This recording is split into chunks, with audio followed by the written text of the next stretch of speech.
Taong 1998 sa Dagupan City, Pangasinan. Isang babae ang lihim na tumawag upang magbigay ng babala sa mga awtoridad. Sinabi niyang may binabalak patayin na tao o isang babae. Kumpleto ang mga detalyeng sinabi niya.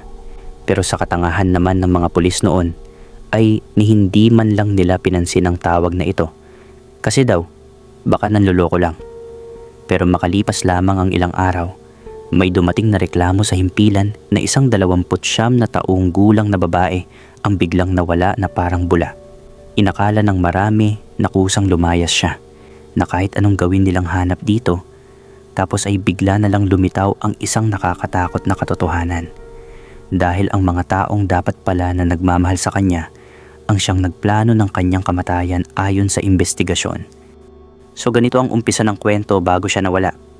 Taong 1986 nang ikasal ang 17 taong gulang na si Raquel Salome Loren kay Elias Mateo Dalisay sa isang simpleng seremonya sa Dagupan City. Hindi ito tipikal na kasal sa simbahan dahil iba ang reliyon nila.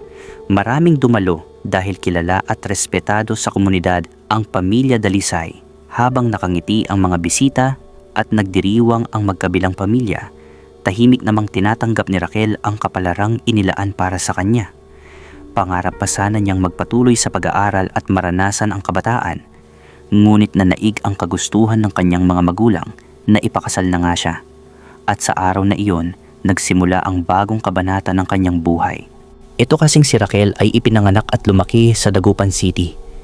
Kilala siyang masipag, mahinhin, at may pangarap na makatapos ng pag-aaral upang magkaroon ng magandang kinabukasan. Ngunit sa kanilang tahanan, mas mahalaga ang tradisyon at kagustuhan ng mga magulang kaysa sa sariling pangarap ng anak. Dahil may arranged marriage na noon para sa kanila ni Mateo. At kung bakit naman dapat sila ang magkatuluyan, ay naayon na lang iyon sa kanilang mga magulang. Pero ideya lang naman ni Raquel ay dahil ito sa kanilang relihiyon. Hindi na lang natin babanggitin ang pangalan ng relihiyon dito, baka may ma-offend kasi tayo. Dahil dito sa kwentong ito, ay baka mag-iba ang paningin ninyo sa mga relihiyosong tao kasi sa mga karakter ng kwentong ito, makikita na hindi talaga relihiyon ang nagdadala sa kabaitan o kasamaan nito kundi ang sarili rin nitong paniniwala. Kasi dito natin makikita ang mga demonyong nakasuot ng formal at relihiyosong tao.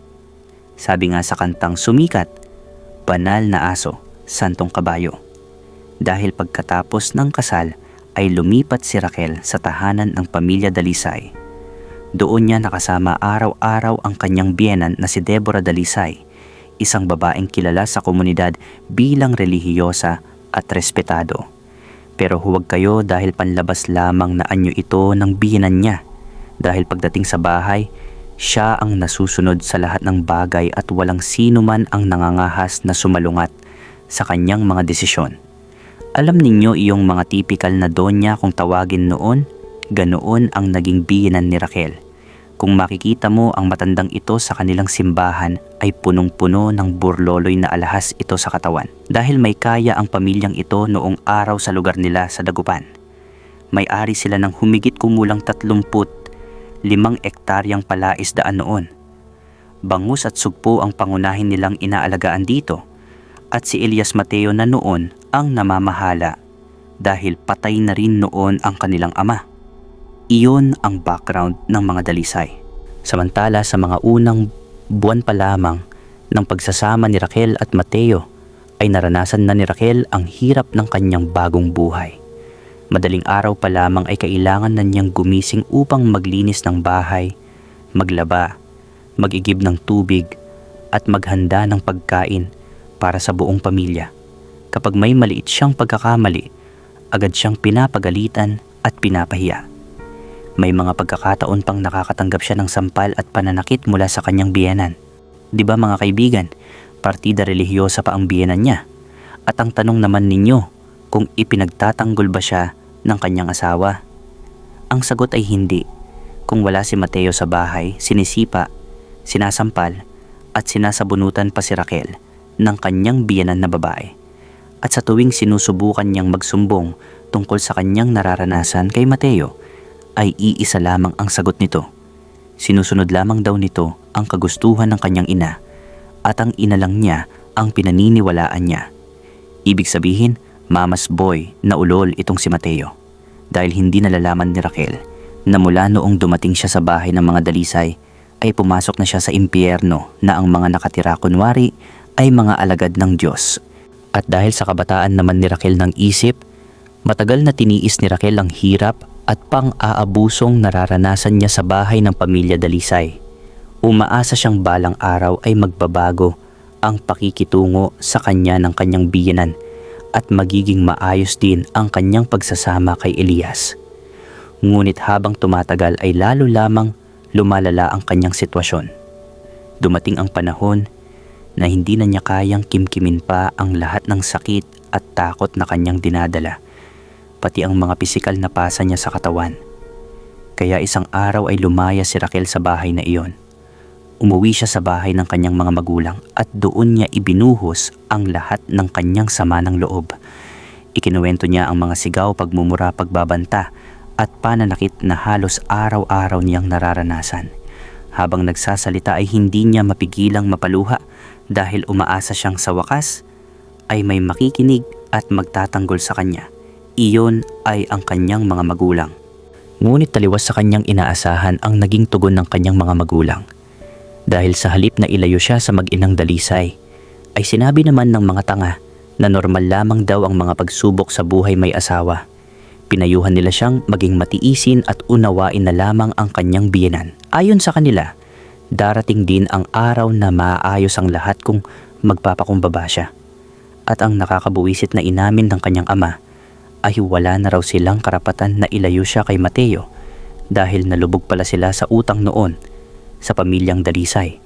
At si Raquel ang ginawang pambayad sa pamilyang Dalisay. At kung babawiin nila si Raquel ay tiyak na hahabulin sila at baka ipakulong sa laki ng utang nila. Oh, di ba ganyan kalupit noon kaya maswerte na tayo ngayon? Durog ang puso ni Raquel nang marinig niya yon. Sa huli, wala siyang nagawa kundi bumalik sa tahanan ng kanyang asawa at biyenang halimaw. At ang sabi lang na pabaon ng mga magulang niya ay magbabago rin ang mag-ina kung magkakaroon na sila ng anak ni Mateo. Lumipas ang ilang taon at noong 1991 ay isinilang ni Raquel ang kanyang unang anak. Sa unang pagkakataon, matapos ang matagal niyang paghihintay, nakaramdam siya ng pag-asa. Inakala niyang baka magbago na ang kanyang buhay.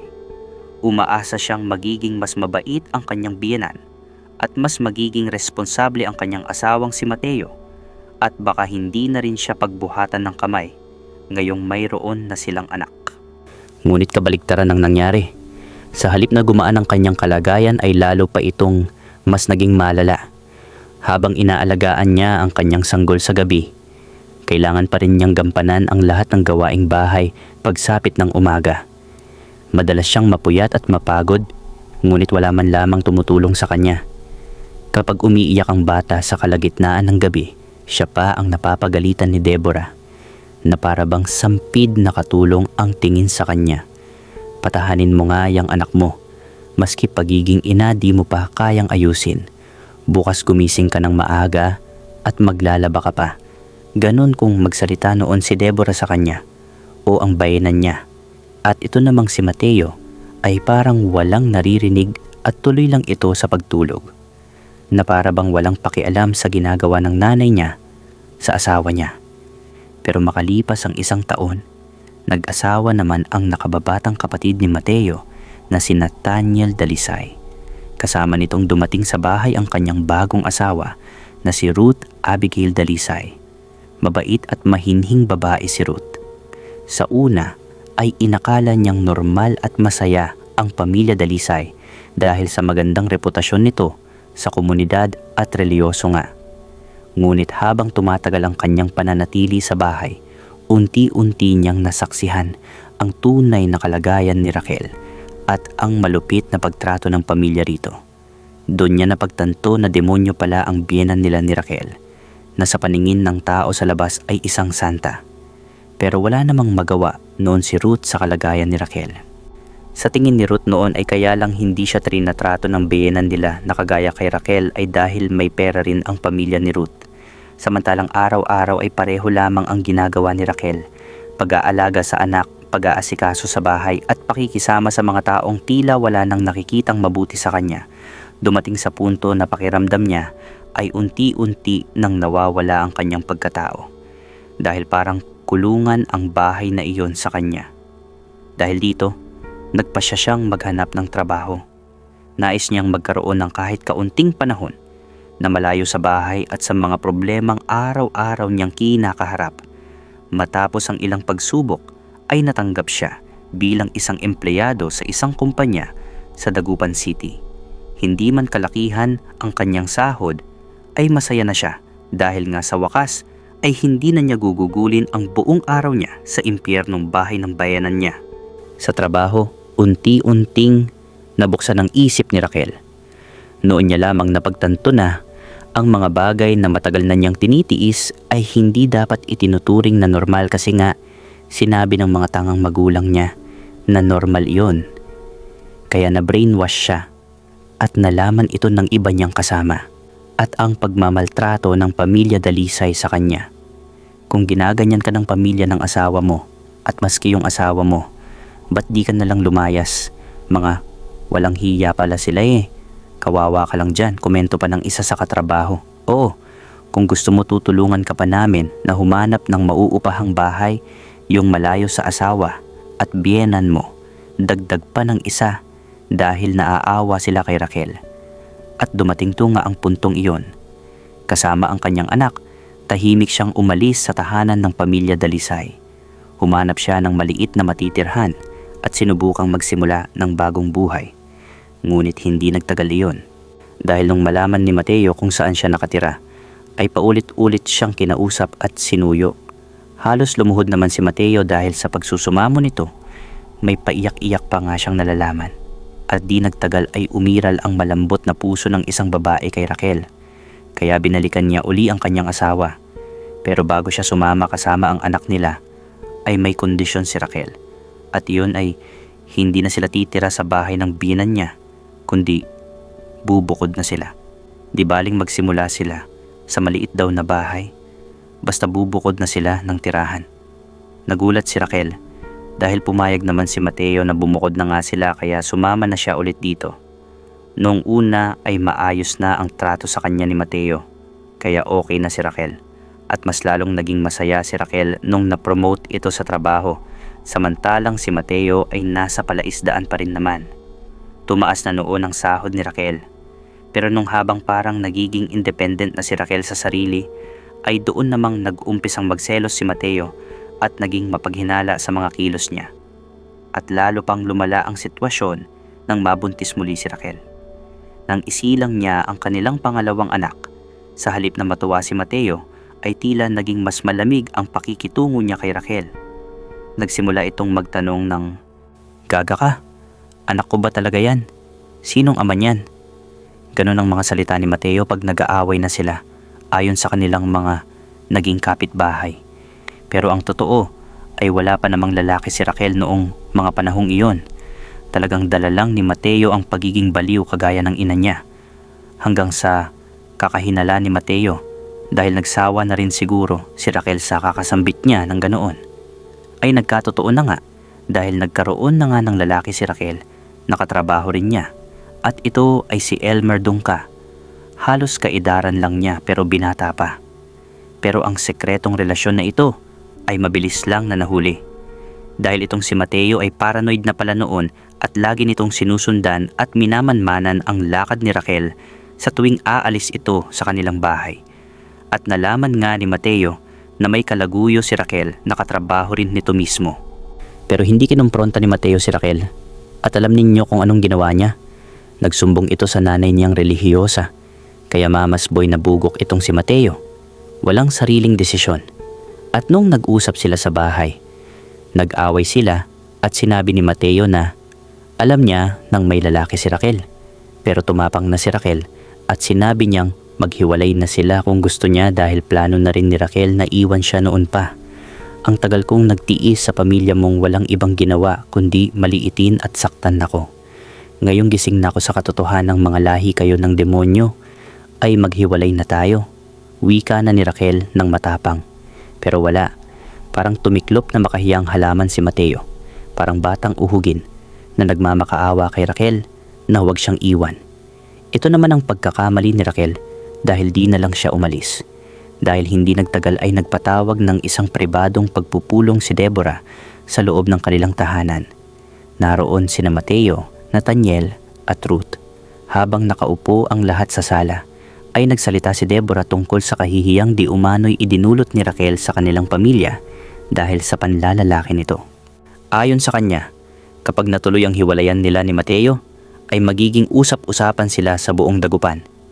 Masisira ang pangalan ng kanilang pamilya at mawawala ang respeto ng mga taong matagal nang tumitingala sa kanila na kesyo napakabubuting tao daw nila. At dito narinig ni Ruth ang planong tuluyan ng alisin si Raquel sa kanilang buhay upang hindi na ito makabalik pa at hindi na makapagdulot ng anumang kahihiyan sa kanilang pamilya. Sa madaling sabi ay gustong iligpit o patayin ni Deborah ang sarili niyang manugang na ina ng mga apo niya. Samantala, walang kamalay-malay si Raquel sa mga nangyayari sa likod niya. Makalipas ang ilang araw ay biglang naging mabait si Deborah sa kanya. Madalas siyang kausapin nito ng mahinahon at tila sinusubukang ayusin ang kanilang relasyon. Naniwala naman si Raquel na nagbabago na ang biyanan niya, hanggang sa inaya siya nito na maglibot daw sa ibang bahagi ng bansa. Pupunta raw ng Bicol si Deborah para dalawin ang mga kamag-anak niya at si Raquel lang daw ang gusto niyang makasama. At pang-uuto pa raw nito sa kwento ni Ruth, sabi ng biyanan nila na magandang pagkakataon iyon upang makapagpahinga silang dalawa at mapag-usapan ng maayos ang issue ng hiwalayan. Ito na yung dugtong ng intro natin kanina mga kaibigan. Dahil sa mga unang buwan ng 1998 na, dumating ang araw na umalis na nga si Deborah at Raquel dahil mamamasyal nga sa malayong lugar. Pero kay Ruth, alam niya na ang mangyayari. Pinagmamasdan ni Ruth ang pag-alis nila, hindi niya maiwasang isipin na maaaring iyon na ang huling pagkakataong makita niyang buhay si Raquel. Dahil si Ruth Dalisay pala ang tumawag sa mga pulis, sa lumang landline pa na yung mga may kaya lang noong araw ang mayroon. At ito yung detalye ng tawag na siya ring sinabi niya sa korte. "Hello po, huwag niyo pong sabihin ang pangalan ko. May gusto lang po akong isumbong. May babae pong nasa panganib. Ang pangalan niya ay Raquel Dalisay, asawa ni Elias Mateo Dalisay. May plano pong ipahamak siya habang nasa biyahe. Papunta silang Bicol. Kasama niya ang kanyang bihinan na si Deborah Dalisay. Alam ko pong may masamang binabalak laban sa kanya. Baka hindi na po siya makabalik ng buhay. Pakiusap po, imbestigahan ninyo ito bago pa mahuli ang lahat." Sinabi pa raw ni Ruth ang numero ng plaka ng sasakyan nila noon. Pero sa tawag na yon ay walang naging aksyon ang kapulisan. Hanggang lumipas ang mga araw. Pagkatapos ng biyahe ay bumalik si Deborah sa dagupan nang mag-isa na lang. Agad itong napansin ng mga kamag-anak at kapitbahay. Nang tanungin kung nasaan si Raquel, iba-iba ang kanyang sagot depende sa kausap. May pagkakataong sinasabi niyang nagpasya si Raquel na manatili muna sa lugar na kanilang pinuntahan. Sa iba naman ay sinasabi niyang kusang umalis ito upang magsimula ng bagong buhay. Habang tumatagal ay lalo lamang naging magulo ang mga paliwanag ni Deborah at ito ang nakakainis sa kasong to dahil ngayon pa lang na nagsimulang mabahala ang pamilya ni Raquel. Pinaka-naalarma sa lahat ang kanyang kapatid na si Samuel Loren dahil hindi siya naniniwala sa mga kwento ng pamilya Dalisay. Hindi rin siya makapaniwalang basta na lamang iiwan ni Raquel ang kanyang mga anak nang walang anumang paliwanag. Pero lumipas ang ilang buwan ng taong 1998 ay wala nang naging balita sa pagkawala ni Raquel. Naglaho na ito na parang bula. Lalo lamang lumakas ang hinala ng kapatid nito na may masamang nangyari sa kanya, pero hanggang hinala na lang sila. Dahil mapera ang mga Dalisay noon ay wala rin silang magawa para paimbestigahan ang mga ito. Natatakot silang kalabanin ang mga yon. Kaya nanlamig na rin lang ang kaso at natigil ang paghahanap. Hanggang sa halos 7 buwan nang nawawala si Raquel ay bigla na lamang lumitaw si Ruth Abigail Dalisay sa himpilan ng pulis at dito niya itiniklo ang tunay na pagkatao ng kanilang bayanan ni Raquel. Siguro ay di na kinaya ng konsensya niya ang mga nalalaman niya. Nagbigay siya ng detalyadong pahayag sa mga otoridad. Isinalaysay niya ang lihim na pagpupulong, pati ang pagtawag na kanyang ginawa bago mawala si Raquel at maging ang mga pag-uusap ng pamilya nung mawala na ito. Iniligpit nga si Raquel o pinatay, pero kung saang lugar siya pinatay o iniwan ang bangkay ay yon ang di niya alam. Pero naging malaki ang naging epekto ng kanyang testimonya. Dahil sa mga impormasyong kanyang ibinigay, muling binuksan ang kaso.